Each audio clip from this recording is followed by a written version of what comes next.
Assalamualaikum warahmatullahi wabarakatuh. Perkenalkan nama saya Muhammad Reza Syah Palipipohan dengan NIM 130 2022 0326.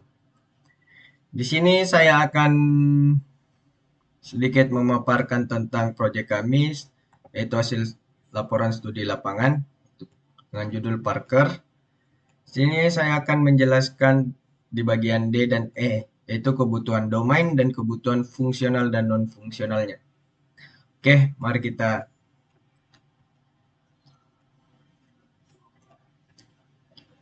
Oke, di sini ada kebutuhan domain, yaitu tabel kebutuhan domain. Di sini ada nomor, domain, kebutuhan domain, deskripsi, dan prioritas, antara tinggi, sedang, atau rendah. Oke, langsung kita mulai. Kebutuhan domain yang pertama itu, yaitu domainnya adalah keamanan. Kebutuhan domainnya mekanisme autentikasi. Deskripsinya sistem memiliki autentikasi yang kuat, seperti username dan paspor yang dienkripsi. Prioritasnya adalah tinggi. Ya, tabel kebutuhan domain yang kedua itu kebutuhan domain yang kedua, performanya. Domainnya adalah performa. Kebutuhan domain adalah respon cepat. Deskripsinya adalah sistem merespon perintah pengguna dalam waktu kurang dari 2 detik untuk setiap permintaan. Prioritasnya adalah tinggi. Kebutuhan domain yang ketiga itu adalah domainnya skalabilitas, yaitu dengan dukungan pengguna yang banyak. Deskripsinya, sistem dapat menangani peningkatan jumlah pengguna tanpa kendaraan, tanpa penurunan performa. Prioritasnya adalah tinggi. Kebutuhan domain yang keempat, domainnya adalah ketersediaan. Kebutuhan domainnya adalah operasi 24/7. Deskripsinya, sistem beroperasi 24 jam sehari dan 7 hari seminggu tanpa gangguan. Prioritasnya adalah tinggi.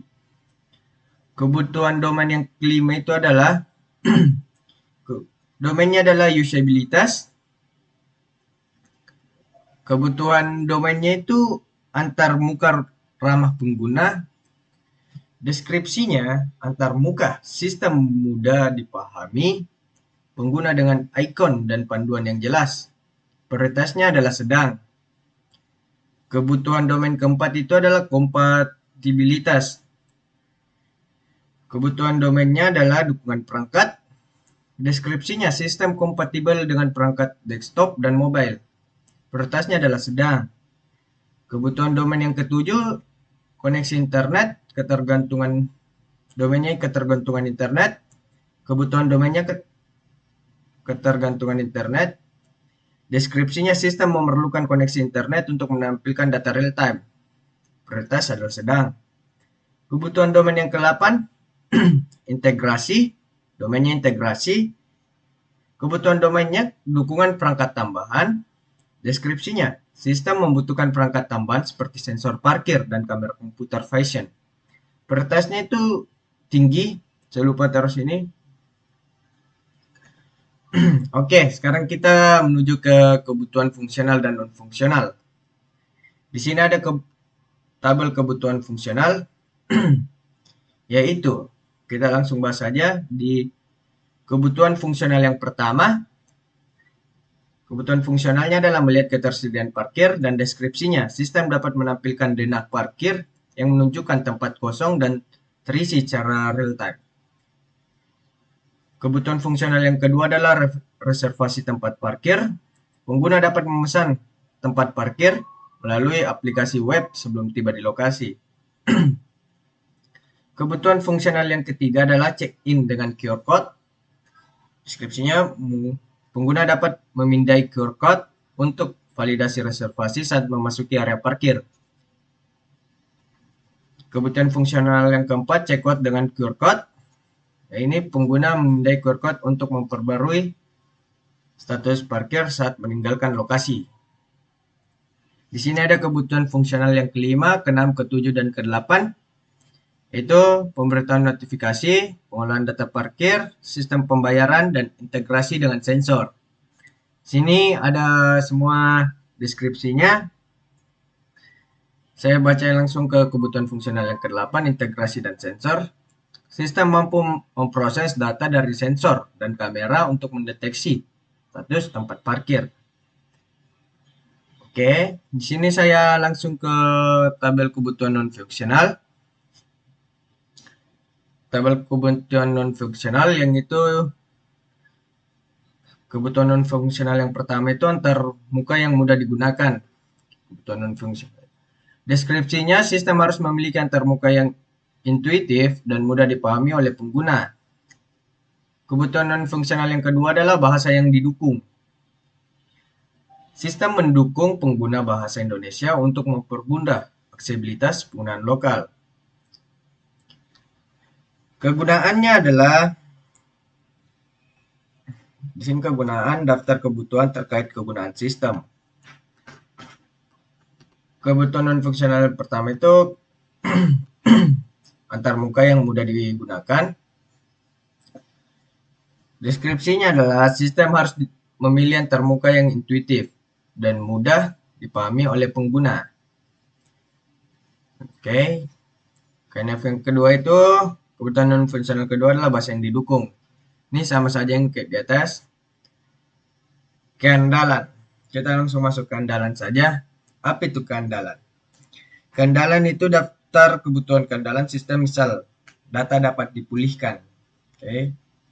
Sini kebutuhan non-fungsional ketiga, ketersediaan atau yang bisa kita sebut availability, yaitu sistem harus dapat beroperasi 24/7 tanpa gangguan atau downtime yang signifikan. KNF keempat, kebutuhan non-fungsional keempat, pemulihan kesalahan. Sistem harus dapat memulihkan diri dari kegagalan teknis dalam waktu kurang dari 5 menit. Kebutuhan non-fungsional kelima adalah keamanan data. Data pengguna harus terlindungi dengan inskripsi dan sistem harus melindungi terhadap akses yang tidak sah. Oke. Kinerja. Di sini ada daftar kebutuhan kinerja sistem. Di sini KNF yang ke-6 itu waktu respon sistem. Sistem harus merespon setiap permintaan pengguna dalam waktu kurang 2 detik. KNF yang ke-7, kapasitas penanganan data. Sistem harus menangani data real time untuk hingga 500 kendaraan secara simultan. KNF yang ke-8, efisiensi proses. Sistem harus memproses data reservasi, check-in, dan check-out dalam waktu efisien tanpa hambatan. Konsumsi sumber daya. Kebutuhan non-fungsional yang ke-9, sistem harus mengoptimalkan penggunaan CPU, memori, dan bandwidth agar tetap efisien. Oke, di sini ada tabel dukungan, yaitu daftar kebutuhan terkait dukungan sistem, misal dukungan perangkat. KNF yang ke-10 itu adalah skalabilitas. Sistem harus mampu menangani peningkat jumlah pengguna dan kadar kendaraan secara efisien. Dukungan multi-platform. Sistem harus kompatibel dengan berbagai perangkat seperti desktop, smartphone, dan tablet. KNF yang ke-12, dukungan pemeliharaan. Sistem harus dirancang agar mudah diperbarui dan dikelola oleh tim teknis. Oke, di sini kita masuk ke implementasi, yaitu daftar kebutuhan implementasi. Sini saya 2. Karena kebutuhan non-fungsional ke-13 dan ke-14. Ke-13, ketergantungan pada internet. Sistem membutuhkan koneksi internet yang stabil untuk memproses data real time.